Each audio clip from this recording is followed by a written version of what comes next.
We had some technical difficulties. So I hope that you guys can come back. Should we post on our page to come on? Yeah, I can do that. Okay. Sorry, everyone. I'm sorry. We're hoping that everybody jumps over here now. Sorry. We're not. I think it's just timed out. Yeah, we were doing this on an iPad, and it just sort of... There's some people. Yay! Sorry, y'all. Okay. I'm going to post on our Facebook page real quick that we're doing it here. So I'm trying to think of specifically... I will say that some providers are more willing to do VBACs than others, and it's very important to talk to your provider about the very specific questions to ask, to know whether there's somebody who is really going to be on board to support you through a VBAC. VBACs are possible, and I think that that's the one thing that I spend a lot of time with my clients is that believing your body is not broken, your body is capable, your body is able, and just believing that goes a long way. Having somebody behind you to believe that, having your partner believe that you are not broken, that you can do it. I mean that more than anything, I really believe that really. I forget who asked the question best. I think it was. Yeah.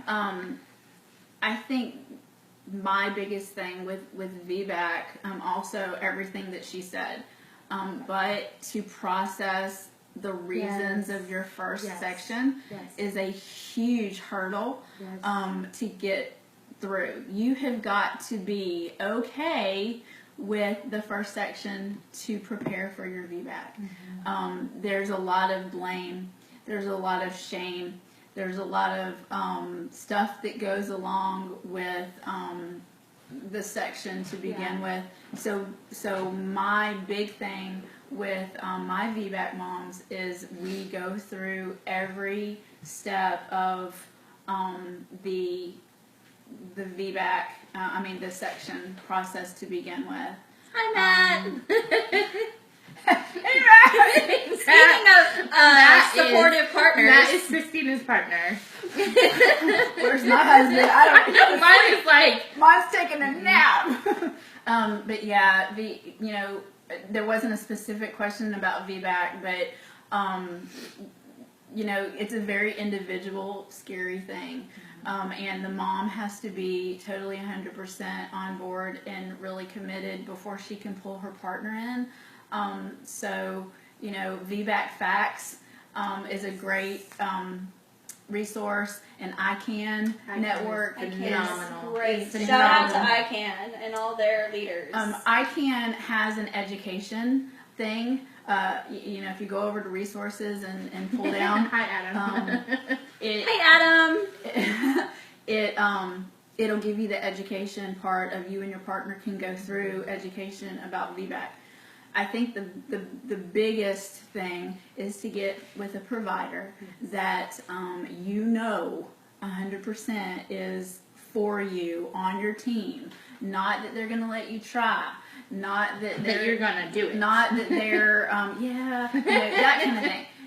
You need a provider that has done it, that has had patients that have been successful. And that is going to absolutely feedback great. Yeah. So those are your first questions when you're trying to find a provider. And what did Courtney ask? Courtney asked.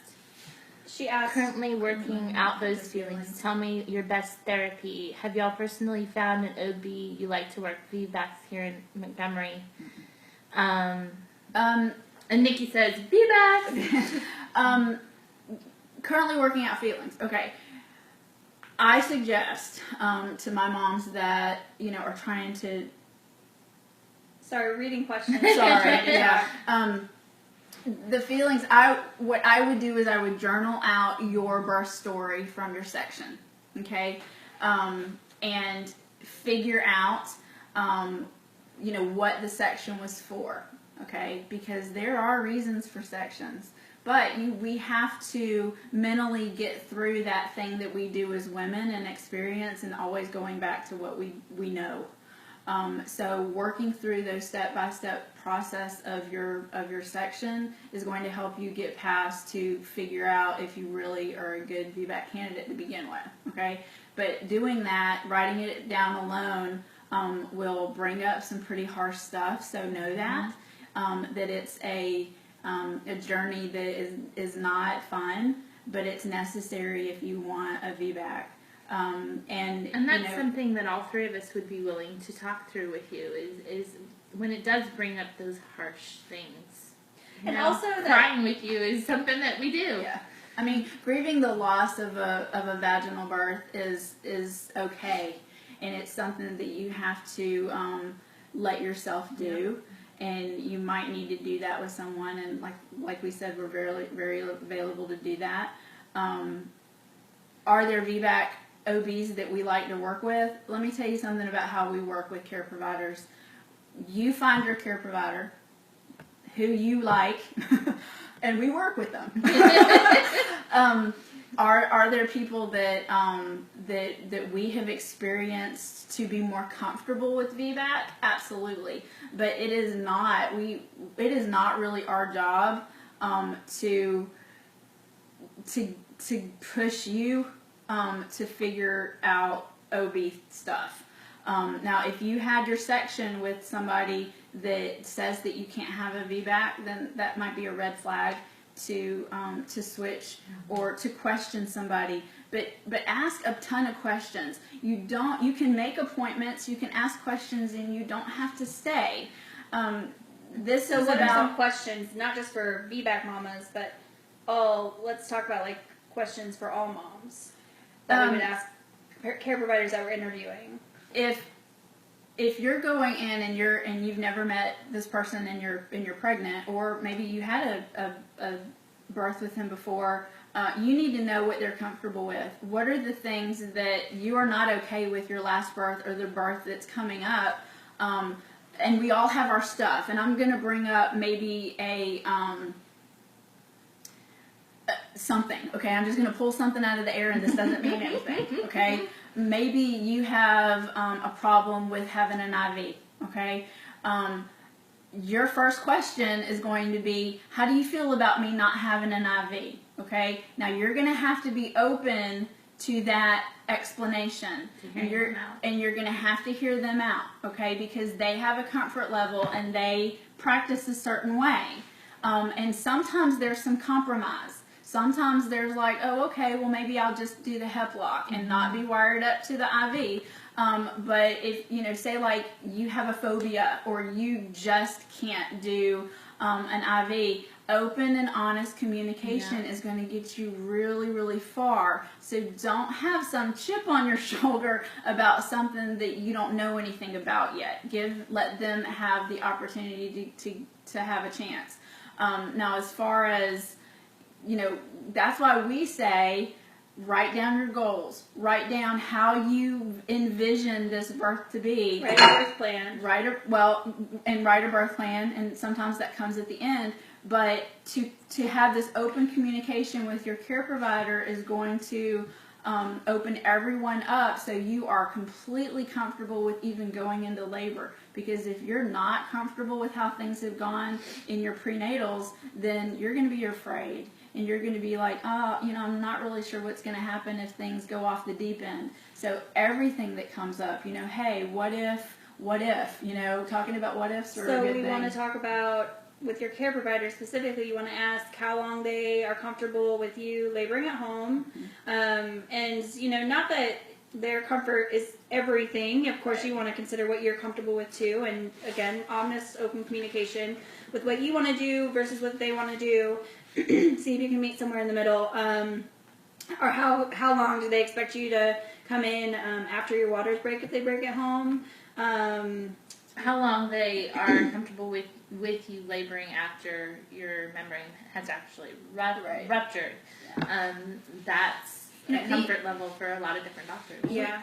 We, in our relationship with our clients, we really expect them to read and research and educate themselves, and we're just kind of there to answer some questions they're not really sure about. Now, I'm going to be the first one to say, there's going to be a lot, if you're in the natural mind world, there's going to be some information that, that you're going to, you want to get stuck on something and you don't want to waver on that.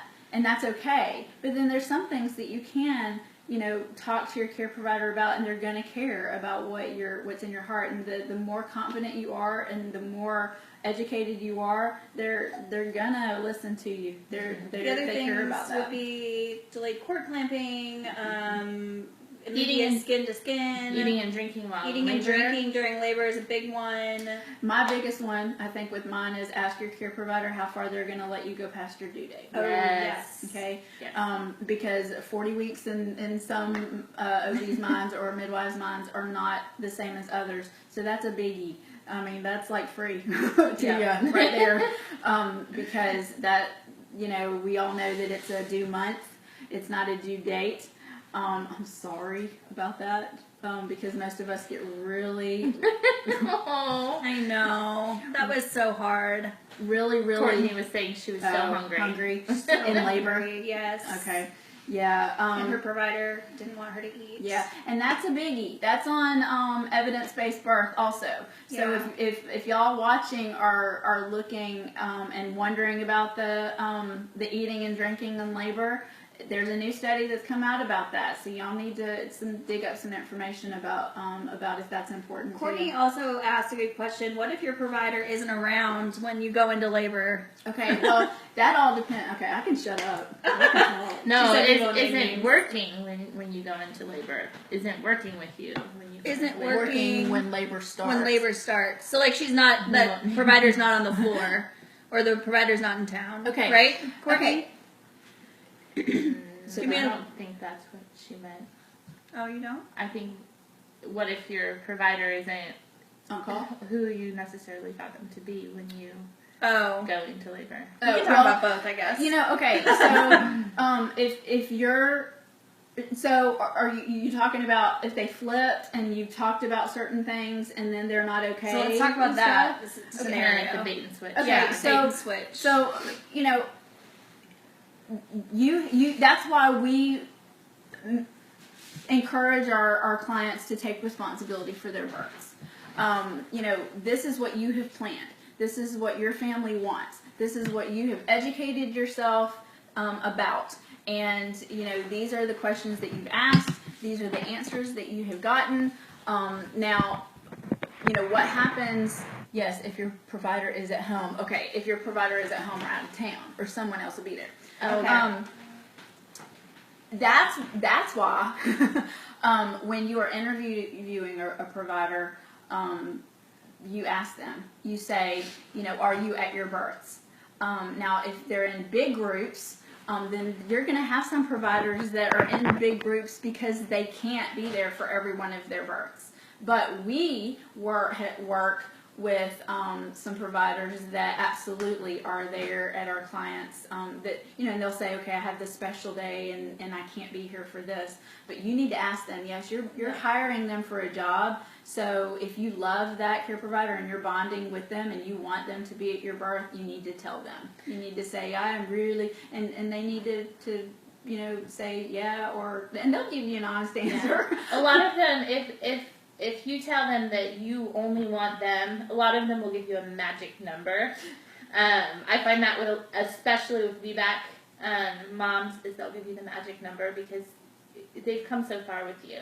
We should talk about our backup schedules. So, as doulas, so like I have a full-time job outside of my doula practice, so I always have a backup. That's one of these two, and or both of them, and all that means, or all of Or us, all of us together. all that really means is that if I absolutely can't get out of a work obligation, I can't take off early. If I am out of town for work, but even for like birthdays and anniversaries and holidays, if I'm going to be out of town, then I always have a backup. I do my best not to take clients who I know I would probably not be in town for. So, for example, I just went out of the country for 2 weeks at the end of May, and I did not take any clients around that time because I didn't want to make a promise and then definitely not be there, and that just felt not right to me. And so anyway, I will always have a backup. Tracy and Becca, if you guys want to talk about how you practice with backups. I don't. Yeah, Tracy and it's not because I don't like them. she's just always available.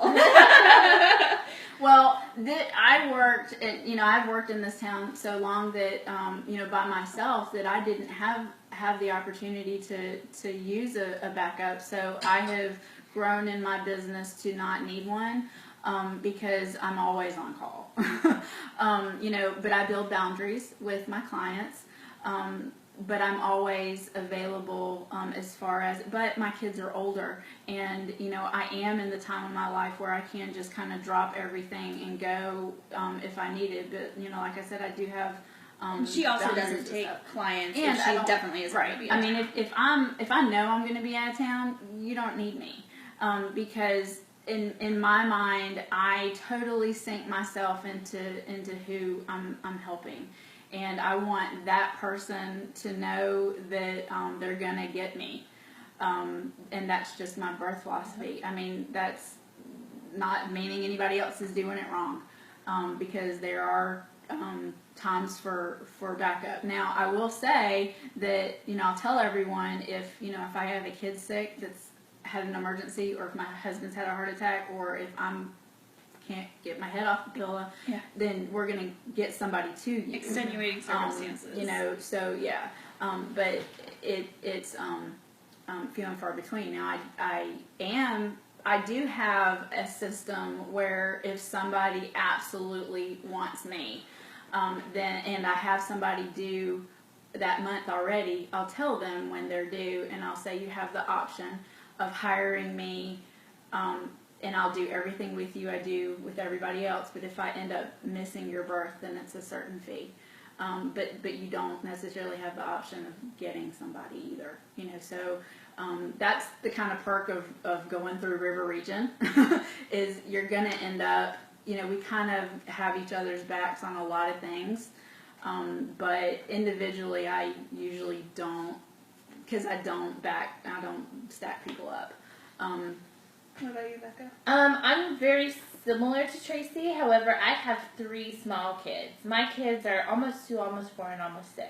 So they don't get sick often. In fact, I've never, ever missed a birth, and I really would never want to, except for extenuating circumstances. The only time that I ever schedule a backup is if I have 2 births that are kind of maybe 2 weeks apart that could possibly overlap, and then I'll ask one of these lovely ladies to, maybe catch my back if somebody goes into labor at the same time. But that's the only time really that I would ever have backup. I don't take clients unless I know that I'm going to be here. I'm thankful for a very supportive partner who is really willing to help me. And shout out to all of our partners. Doula partners are, they're as important as your partners. They are, and it's not always an easy life for doula partners, because we have to leave at the drop of the hat, and we don't know how long we're going to be gone. Mm-hmm. And Courtney, I want to, you put, yes, if a provider was home or out of town and someone else would be there. Let me tell you something about an on-call doctor. Don't get real nervous about an on-call doctor. They are very, very respectful and conservative about coming in on somebody else's patient, especially if you're a midwife patient. If a doctor is on call and one of the midwives is not there, then, which is rare, there's only 2 of them, so they can't always rotate. But they are very, very respectful of that relationship between patient and midwife. So they're not just going to rush in and be all like, medical. So know that they're really respectful. Okay. Hi, Kenna and Brittany. And Kenna, you need to sleep for your mama. Your poor mama needs some rest. Go to sleep, Kenna. I love you, but go to sleep. Hey, Brittany. It's good to see you. You're such a good mom. Okay, if somebody we haven't said hi to wants to say hi, let us know that you're there, because we can only see who kind of posts. We're not seeing people who join. So if you Ask have some another, questions. what sleep? Yeah, I know. Courtney has a newborn and is eating 2 or 3, so she doesn't know what sleep is. She's Courtney, transition's hard, especially with a toddler and a newborn. So I'm hoping you're taking care of yourself. That's a good segue to moms need to remember that sleep or taking a nap or whatever is normal. Listen to your body. Still drink as much as you can. Yes. Water, not wine. Although, Whatever helps. These two, I can't do anything for them. But yeah, and I know that your birth, especially your birth, you feel really great. You feel really, really good. But listen to your body, and we all think that we're superhuman, or society thinks that we're superhuman, and we're not. Or we're expected to be superhuman. So you know what? If you don't get a shower till the end of the day, that's great. But Courtney. Becca is a doula and wine provider. Yes, she is. that's right. My husband is a wine and beer rep, just so everybody knows that I'm not. Like you got a little heart. Just like handing out little wine heart. to everyone, although that's not part of the joke. Again, we want to thank y'all for supporting us, because we really couldn't keep going and doing what we're doing without all your support. Really quickly, can we talk about? I really would like to talk about postpartum really quickly. We talk a lot about birth and setting up boundaries for our births and setting up a birth plan, but we as doulas really want to stress also that you need a postpartum plan. I read something about a nursing plan the other day, and I loved it, but at the same time, I think each mom really needs a postpartum plan. You need to set the boundaries with your loved ones and your extended family about what your needs are, and be honest with your needs, because it's not okay for people to just come by and, you have to entertain. You need to be in bed with your baby, resting, skin to skin, nursing, and I mean, that's just going to give you time to heal, and baby and you time to bond. And if someone does come over, put them to work. Yes. Tell them that Fold you need laundry. your Make a floors meal. sweat before they can hold the baby. Or make a meal. Bring a meal. You can't hold the baby unless you bring something for me to eat. That's a good rule. I mean, just like with birth, most women who are thinking they want to go non-medicated, now, we can give a little definition here of, natural birth is different. I mean, vaginal birth is different from, natural birth, non-medicated birth. But when you're planning your birth, you're planning your team, and you're kind of going through the same motions with postpartum. It doesn't end with the birth of a child. Mm-hmm. Yeah. You still need a team, and you need an advocate, and that can be your baby's daddy. And boundaries.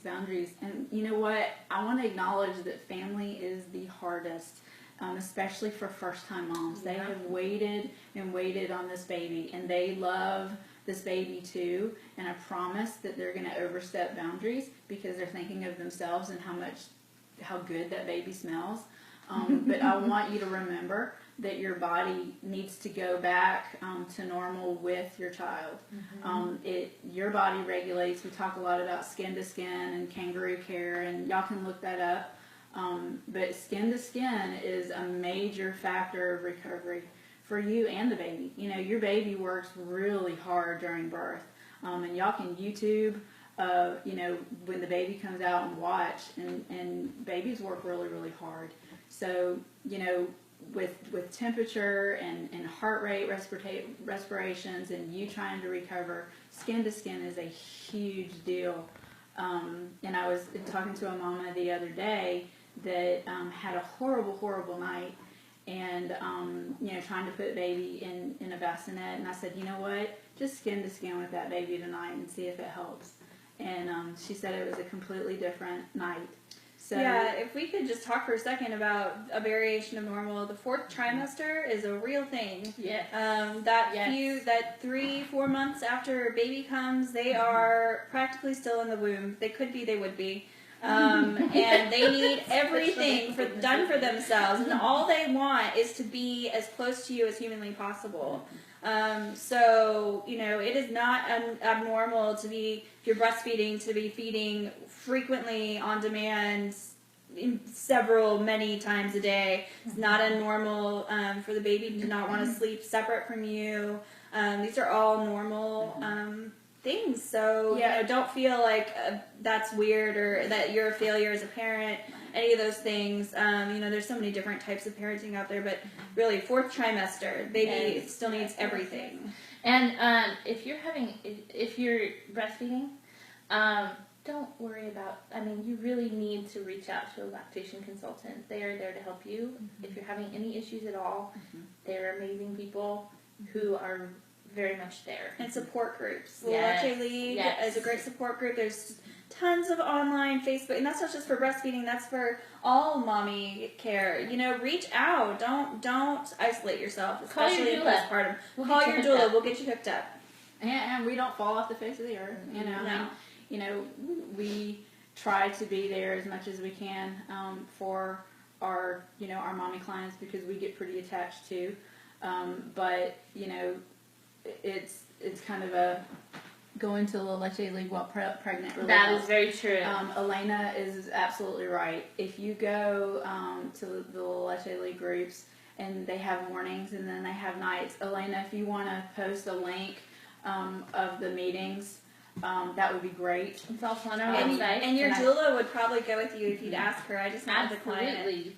So it's fun. And ask questions, and because you're not going to know. There are but two, I wanted bad to go. questions. No, nothing is, because sometimes we're thinking, oh, that's a dumb question. I should already know that. I was pregnant with my 4th baby and had some really serious questions that I thought I should have already known. So no, there's no. We all go through a journey with each individual child, also, because they're so different. Take dad with you if you can. I do want to say, postpartum is really important, but let's go back and think about the history of our country, and we're one of, we're probably the only country that separates our children from our moms at birth.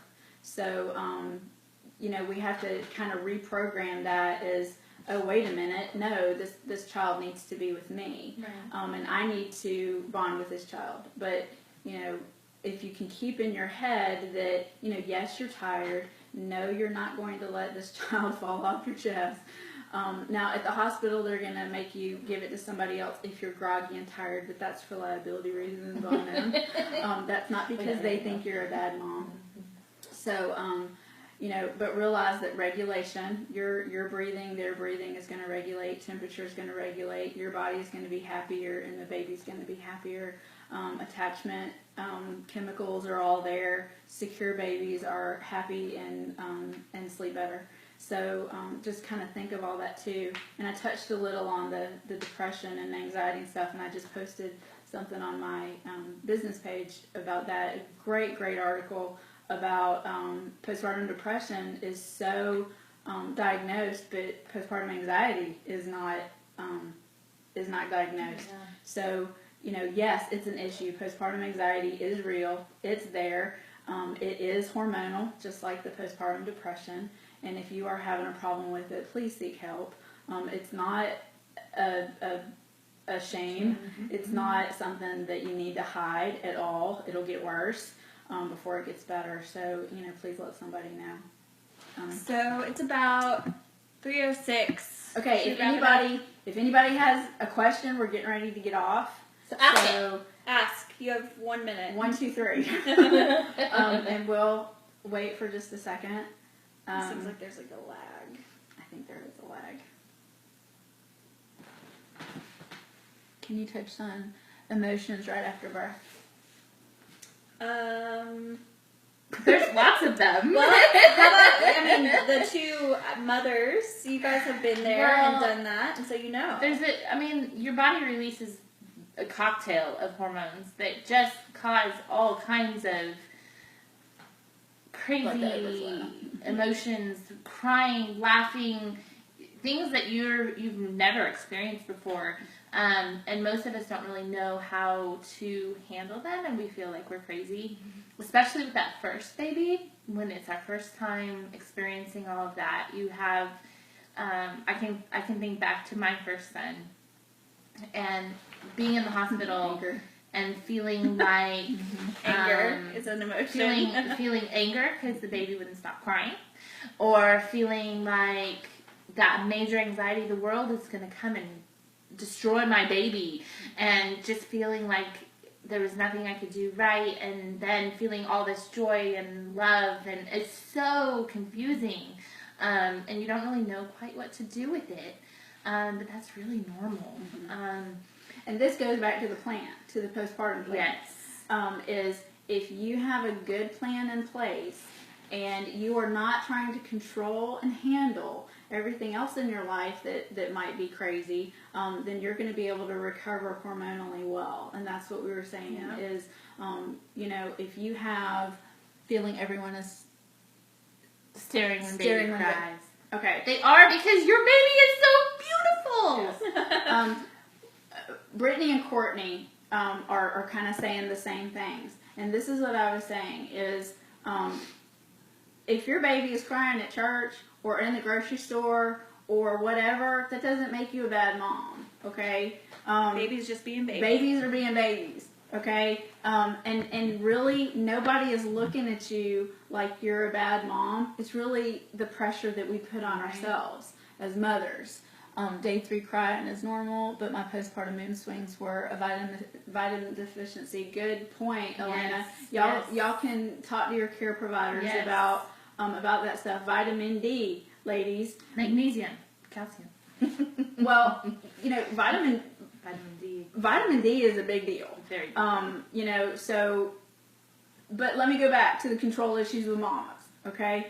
As moms, and we want to be good moms, right? So what does that mean? Does that mean how people see us and what they think that we're supposed to be doing as good moms, or what we know we're doing for our families as good moms? So, be confident in your choices for your family. And if you know your baby's okay and your baby's just not okay with the car seat in the grocery store or having a fuss and fit in the middle of church, all you have to do is thumbs up and wink and smile at somebody for them to stop staring, okay? But it has nothing to do with your parenting ability at all. Good moms have babies that cry. Absolutely. All good moms have babies that And cry. good moms sometimes have to ask for help. Yes. If you're having a horrible day and you know that you cannot take another thing, it's okay to ask, a friend or your mom or somebody that you can just say, you know what, you need to take this baby. Or put the baby down and step away. and step for away. a little bit. And it's okay. I mean, it's absolutely okay. I had several times that I had to, call my mom or call my husband and say, you need to come home because I'm getting ready to lose my mind. And what the problem is we don't think that we can get to the point of even admitting that we're getting ready to lose our minds. But we're not. We're human, and we have just had this thing come from our bodies that we grew, and of course that's going to throw off a bunch of stuff. And then not sleeping on top of that. Sleep deprivation is a huge thing.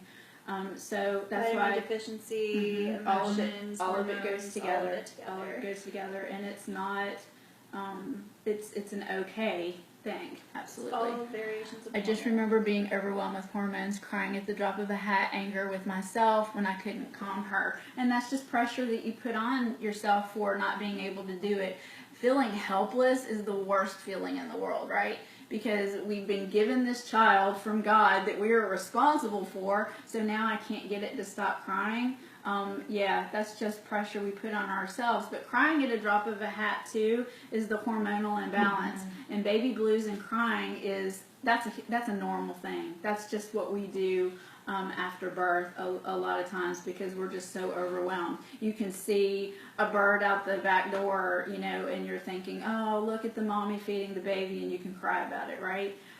So all that is very, very normal. Now, I talked on my live thing that, baby blues and depression and postpartum psychosis is very different. So, the crying thing is at a drop of a hat is normal. Now, we talk about postpartum. Physically, you go back for your 6 weeks appointment. No. Postpartum is a duration of time individually that your body and your emotions and everything gets back to normal. And in all honesty, you're never the same, ever again.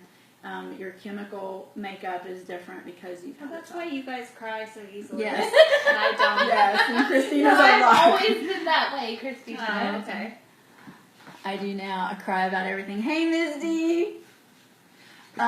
It's okay. I mean, you can do that with fluctuations too, but we can do that while we're pregnant when we're handling a lot of stress too, and we're handling a lot of maybe other kids also. I cried more when I was pregnant with my youngest than I did with my older ones because of all the things, and we go back to control. We try to be really good moms, so we're wanting to control all the things that we're responsible for. So if those things don't get done, we're falling to pieces. So we have to really ease up on ourselves because we're really just putting the pressure on ourselves. And you need to have somebody in your life that's going to say, you know what, stop. It's okay that, Junior didn't read today. Right. Or it's okay that you missed church on Sunday because you just really needed to stay home. And so the stigma of whatever you think people see you is what you need to let go, and because you're doing your best. And I don't think I can stress enough because personally with my first, I suffered from postpartum psychosis, and I can't stress enough what a difference it would have made if I had reached out to someone outside of my husband who had no idea what was going on, if I had somebody, a friend, a doula, a mom, if I had given myself permission to not be perfect and said, I'm not okay, it would have made a world. It would have changed the first 8 months of my son's life. Right. So, really, really. And your best looks different in each family and each baby. That's right. Thank you for Elena for saying that. I was going to say that, mommy competition is very real nowadays. I feel old because my kids are older. And I'm seeing She's not more. That old, by the way. I'm seeing more and more mommies having to explain while they're doing things. And that hurts my heart. It really does. I really am sad that moms can't just live their lives and baby wear or breastfeed or C-section or VBAC or want an epidural or not or episiotomy and have to hide that information. So yes, each family is completely different in how they do things, and we need to be encouraging as women to say, good for you, for whatever you're doing. And if I can help you, if I can help you on whatever you need me to do, I might not know, and these two know that if, they text me or whatever, I'm going to give an encouraging answer whether I agree with you or not. Like I said, we are all different, but we don't agree on the same stuff. I mean, in all honesty, we don't. But am I going to encourage Christina where she needs it most? Absolutely. Especially as women, and then especially, women that are having children. So, be good to each other. Yes. Because this, time's getting short, and it's hard to raise kids nowadays, with all the, allergies and all the, tough decisions that are coming out here. It's just rough. It's just really rough, and we shouldn't be mean to one another about whatever different decision that I have from yours. You might not like, how I'm raising my kids, but I don't care. I really don't, because I'm not raising you, and I'm not raising yours. So, just keep that in mind, and that's where we need to have confidence in ourselves and in our families, and find our little support systems. And find your little village. Absolutely find your village and find those people that are toxic in your life. and weed them out. Negative things are, rampant. We all of it goes together. All of it through your birth, through your marriage, through your birth, through your family, and it's hard. I mean, it's really, really hard. But if you know in your mommy heart that you have made the best decision possible for your family, own it, wear it on a t-shirt, and support other people. And if you don't agree with what somebody's doing, let Keep it it to roll. yourself. Doesn't matter. Yeah. Okay. Love them through it. We've had a lot more people join, so we're gonna stay just a little bit longer. I mean, we Does don't have a anyone whole have lot. any I mean, it's questions? 3:17. Ask So some questions. ask Please a little ask bit more more. questions. Anybody? Anything Anybody. different than what we've talked about? Is it the same, few people? Anything Probably. different? Probably. I mean, there's 9 people. I'm not sure. Have we said hi to 9 people? 10. We haven't said hi to Hey, Savannah or Catherine. I just saw that, and yes, I am old because you're I'm just now not. seeing it, and I couldn't see it a minute No. ago, and I miss you a lot. You need to call me. I'm about to ask. Okay. Oh, we're waiting for it. I don't know Savannah. Do you know Savannah? I don't know. Do you know her? I don't know her personally, but she's in a group. Oh, okay. Courtney. What made you want to become a doula? Who wants to do that one? You can start. Who do you want to answer, Courtney? Anybody? Probably everybody. Probably have the same answer. We had talked about introducing ourselves with that, but it could go into a 3-hour, a 3-hour conversation. For me, I really believe that, Brittany. Make all 3 of you lean forward during it. Not anymore. Anyway. For me, I believe that you're born with a doula heart. A doula is somebody, the way that I define it, somebody who is a servant. I mean, the very definition of the word doula is the highest woman servant. So, a doula is someone who loves women and is just drawn to women and lifting them up and helping them. I really believe that I was called to be a doula from the very beginning of my life, and my journey has taken me on a path. But when I first realized that I wanted to become a doula, it was when I was pregnant with my second son. And I had an opportunity to speak with a doula, and I realized then that a lot of what she had to offer was what I had within me. At that time, it just wasn't the right timing. And then after I had my daughter, I had Christina and another doula there with me, and it was such an amazing experience that even though my daughter was little, I could not fight the urge to be at births, to serve women, to help other women achieve what I knew that they could, just to lift other women up. So that's me. The condensed version. The very condensed version. I could go on for hours, and I usually do. How about it, Christina? So for me, I actually wanted and still want to be a midwife, and for much of the same reasons that Becca talks about, serving women, that hands-on care, and just really being there and walking with them through so many, the most vulnerable things. And I have a real passion for women, and their health and them just being educated and empowered. So anyway, I have become a doula because I think it's part of a step on my journey to become a midwife. And honestly, I couldn't wait to be a midwife to attend births. I was like, I went to your birth, and Mine was her first, and by the hers way. was my first, and I couldn't stay away after that. It was like every time I leave a birth, it's just the most addiction. It's a It is. magical It's an addiction. feeling. It's really magical. is. It's talk about hormones and emotions, and it's a magical feeling, and I couldn't get enough of it, and I still can't. And so I will always be working in the birth world in hopefully some capacity or another. Tracy? Like y'all don't already know.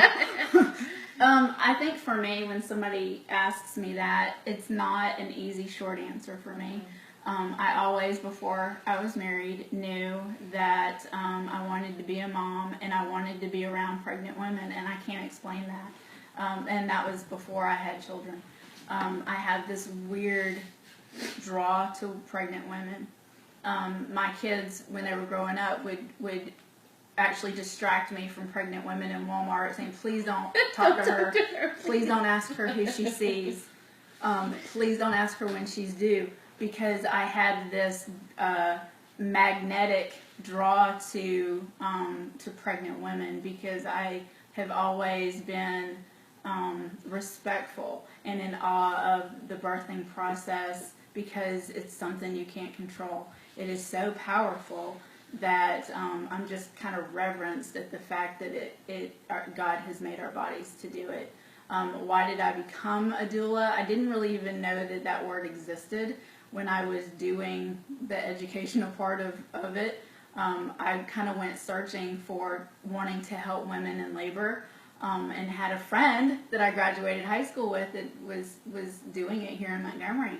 And there was a write-up in the paper years and years ago. And I called her and I was like, dude, how did you get to do this? And, she was the one that really, kind of talked me into, figuring out, oh, wow, this really is a thing. And you really can do this, because, how do you go up to somebody and say, I really would love to help you in your work? How do you do that? And that's weird. So, so knowing that it was an actual thing was very exciting for me. But then having small children freaked me out too. So I educated myself, did postpartum doula work first, because you can schedule it with small children. But then after I had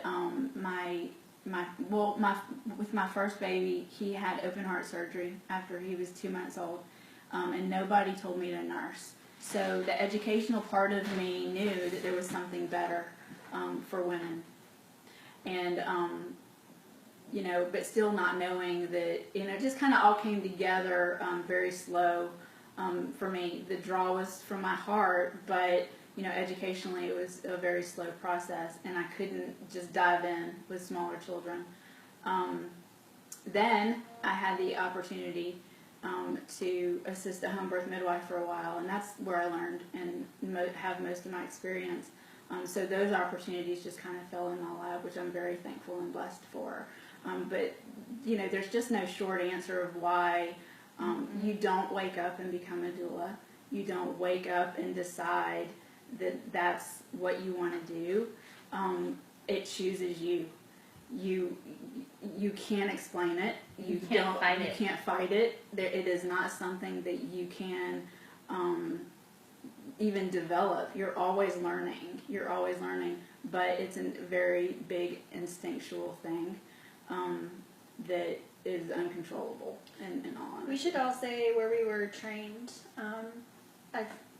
I just want to give a shout out. I should say, we should all say, I want to give a shout out to my training and certifying body as Doula Trainings International.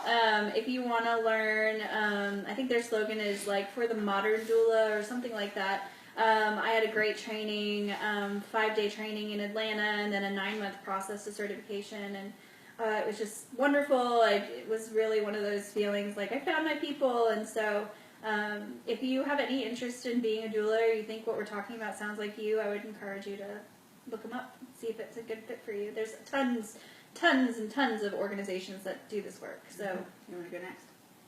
I was trained by Tracy.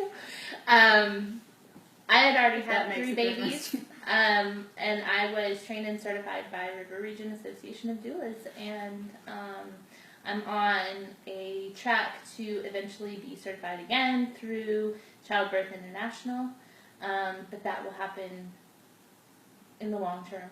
right now I'm really, really happy with the certification that I have. I've been trained by the best. So. No pressure.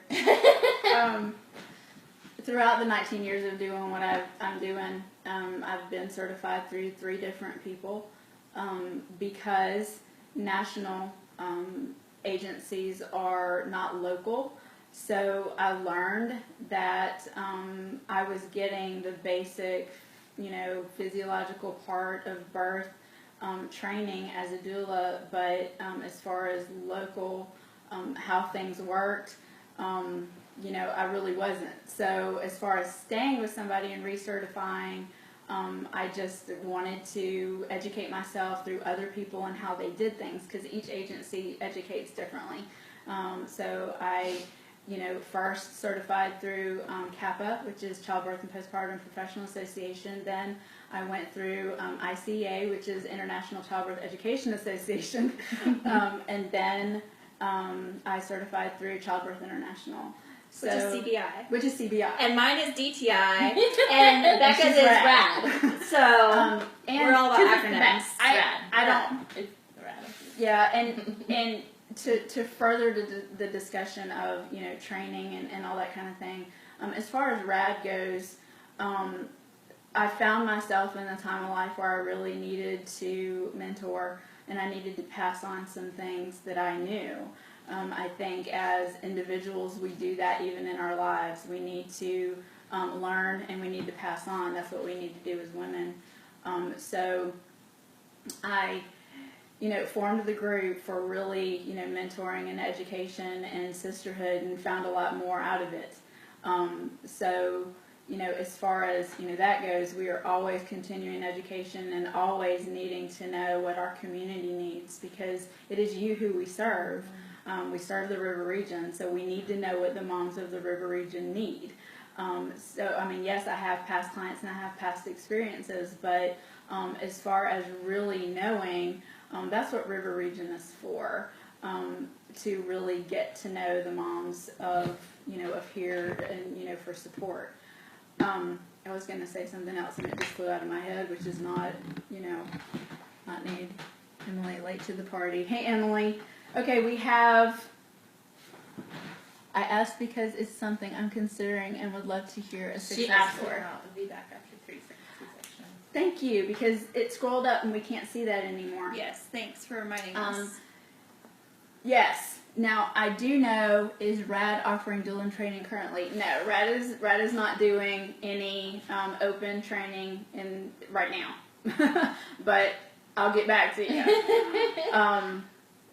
As far as RAD goes, there is an interview process. There is a standard. There is a certification process. But no, I'm not. I can't. Courtney would be an amazing really quickly before you, Emily, if you have any questions, ask them quickly.